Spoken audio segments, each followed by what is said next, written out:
It's time to make a catch-all tray for my wife for Valentine's Day. So we're starting out with a piece of walnut that my wife and I actually saved from the burn pile at a sawmill. So this is just a nice piece of walnut. We're getting it all flattened out so that we can get the tray created and make sure that everything is nice and flat. So now we can switch out for the point roundover bit and get the roundovers done on the outside of this piece.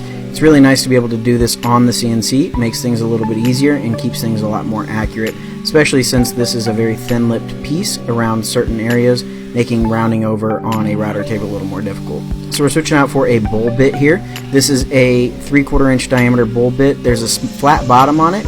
You can see those lines that are being created there. Those lines happen as the bit goes from conventional cutting to climb cutting. So it's just basically differences in the wood. It's not actual steps or anything like that.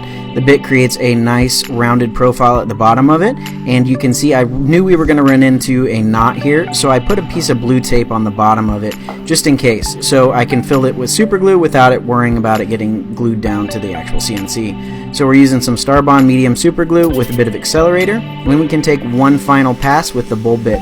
I went in an offset on the original passes because it was faster, but on this final pass I'm doing a very small step down and doing a pass with the grain. This will help prevent any sort of excess sanding, as going with the grain will always provide a smoother finish. So you can see that that knot filled really nicely. Now we're going to engrave the bottom of it with the 45771-K 30-degree engraving bit, and I'm just going to put in my wife and I's anniversary date. So this is definitely making it a little more customized and special. So we'll then get it switched out for a 1/4 inch down cut bit. This one has a 1 1/8 inch cut height, so it can cut through the full thickness of this material without any issues. The down cut leaves a nice clean top surface, and the bottom surface will be rounded over, so it doesn't matter too much what that looks like. So we got it all cut out, and we can get it removed from the clamps. Well, the super glue did soak through, so I'm glad that I did that, and we can get it trimmed out. So now we're going to round over the backside edge and trim the tabs flush at the same time on the router table.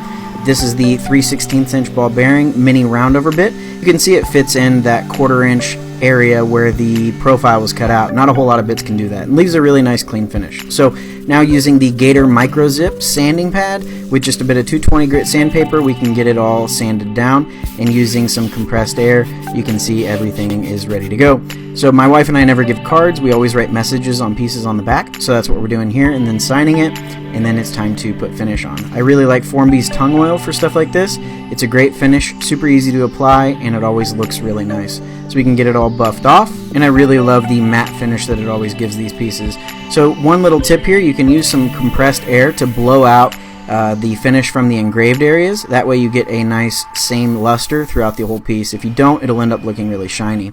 So this piece is officially done. I'm really happy with the way that it turned out, and my wife absolutely loved it. So really happy with that. Catch-all trays like this are really pretty easy to make, and they show off the grain of the wood really, really well. So stuff like this is definitely something that I hope inspires you to create something like this yourself and have fun doing it. So anyways, hopefully you guys enjoyed it. We'll catch you guys back out here in the next one. Have a great day, everybody.